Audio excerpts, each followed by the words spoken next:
이제 저는 히말라야 산맥에 숨어있는 가사로 향합니다.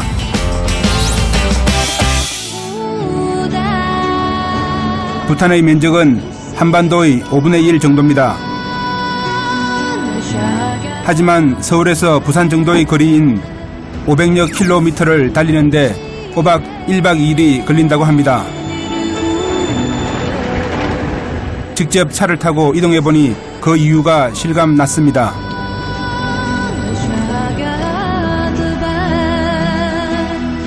가사로 가는 이 도로도 지난해에야 완공되었다고 합니다.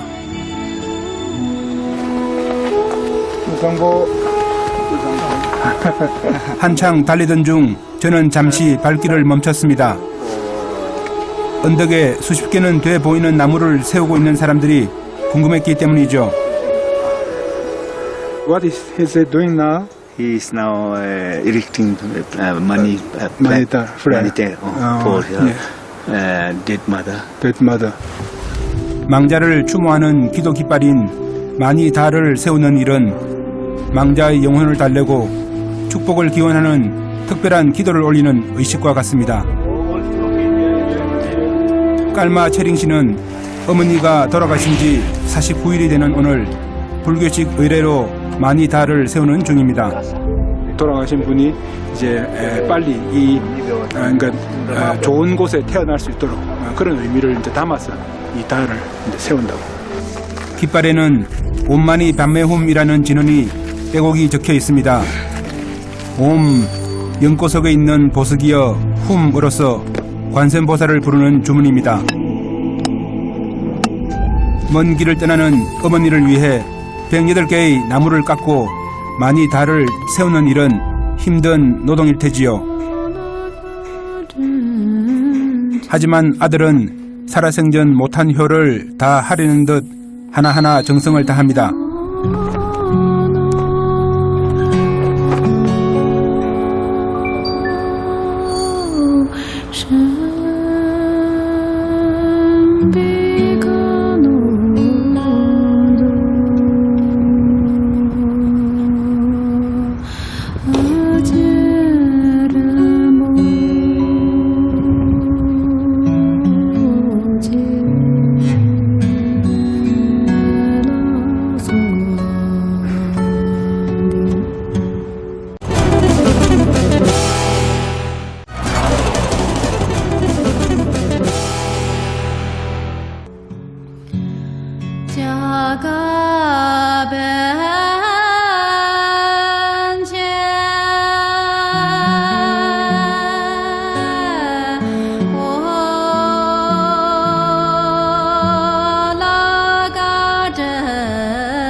부탄의 20개 행정 소재지 중 최북단에 위치하는 가사의 이른 아침과 마주했습니다. 계곡이 깊고 산이 높아 섬 아닌 섬으로 고립된 가사. 그래서인지 이곳에서의 시간은 빠르지가 않습니다. 부처님께 향공양을 올리며 하루를 시작하는 부탄에서의 시간은 연기처럼 흘러가 버리지 않습니다. 시간은 흐르지 않고 머물러 할머니의 불심은 손녀의 불심이 됩니다.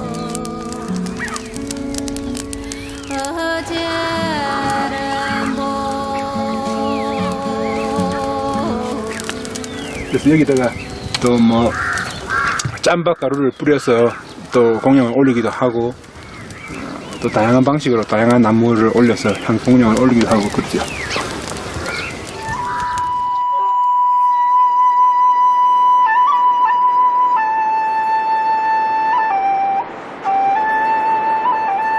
멀리 불교 사원처럼 보이는 건물이 가사 종입니다.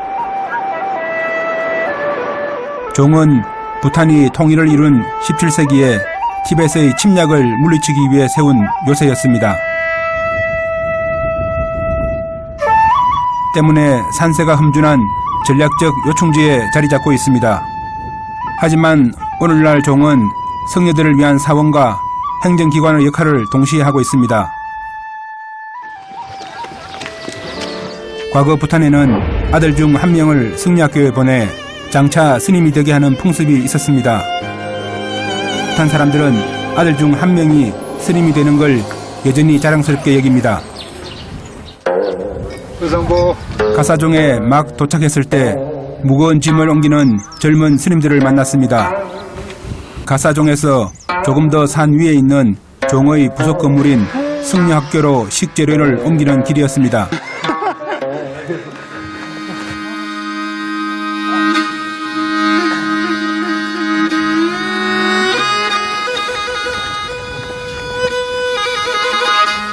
평범한 보통 젊은이처럼 보이는 이들은 모두 개출입니다. 개출은 제대로 된 학식과 수행력을 갖춘 스님인 갤롱이 되기 위해 일정한 수련 기간을 거쳐야 하는 예비 성녀를 말합니다. 드디어 도착한 모양입니다.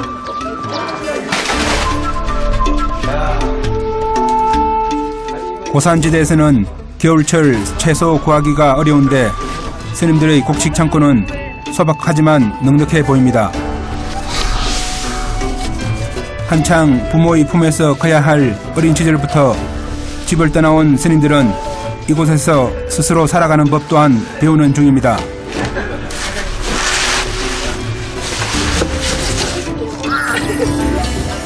아무리 엄숙한 교육을 받는 예비 성녀들도 이방인에 대한 호기심은 숨길 수 없나 봅니다.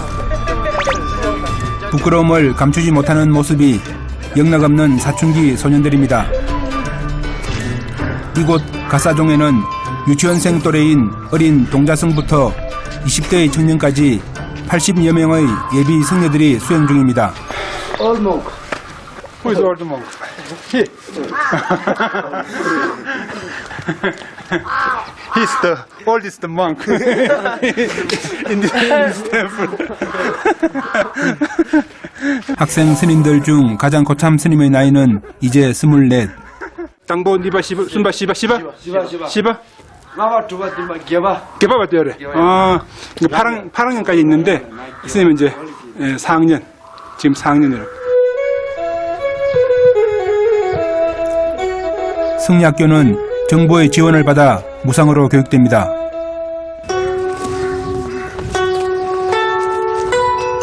어린 예비 승려들은 1년에 한 번씩 휴가를 받아 2달여 동안 집에서 지낼 뿐 이곳이 학교이자 집이자 삶의 전부입니다.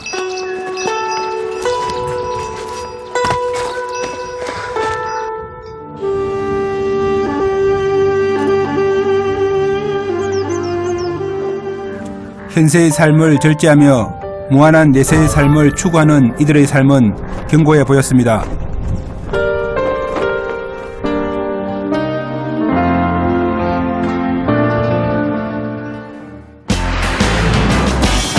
부탄에서는 세상에 익숙해진 삶의 속도를 잠시 내려놓아야 합니다. 부탄의 마지막 여정은 붐탕으로 향합니다. 지리적으로나 정신적으로 부탄의 중심부인 붐탕. 이곳은 시간의 손길이 거의 미치지 않아 1000년 이상 이어진 삶의 방식이 아직도 가능한 땅입니다. 부탄의 전통 가옥들은 대개 흰색 바탕의 외벽에 8가지 행운을 상징하는 그림들을 그려놓았습니다. 황금색 물고기, 연꽃, 성리의 깃발, 용 그림 등 주로 동물과 종교를 상징하는 그림들입니다.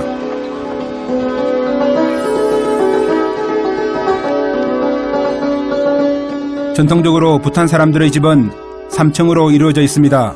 3층으로 올라가는 나무 계단의 삐그덕거리는 소리가 참으로 정겹게 들립니다. 3층은 사람들의 주거 공간입니다. 후카리는 부탄 가정의 유일한 난방기구입니다. 이게 탄 나무 재를 받아내는 역할을 하기도 하면서도 공기의 흐름을 조절하는 그런 장치이기도 합니다. 이걸 좀 열어두면은 공기가 빨려 들어가면서 화력을 훨씬 더 좋게 만드는 그런 역할을 하기도 하죠.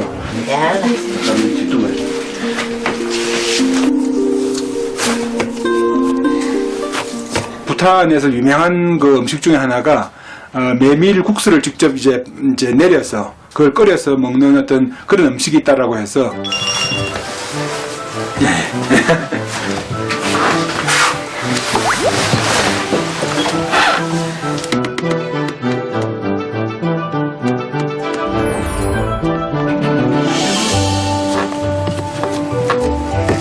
제가 한번 네. 제가 누르려고 그러니까 할머니가 앉으래요. 앉는 게 빨리 나온다.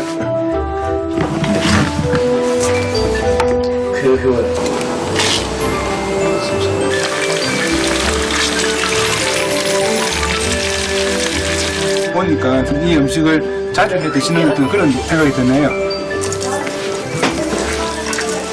이게 이름이 푸따라고 그렇게 부릅니다. 붙자. 푸따. 신배. 신부에는 신부도.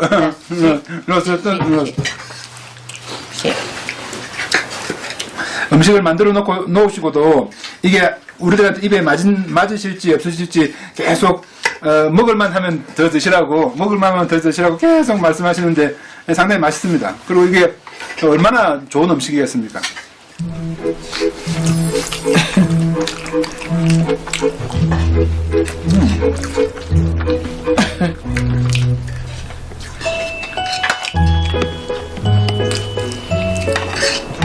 너무너무 맛있습니다. 전 다 먹었습니다.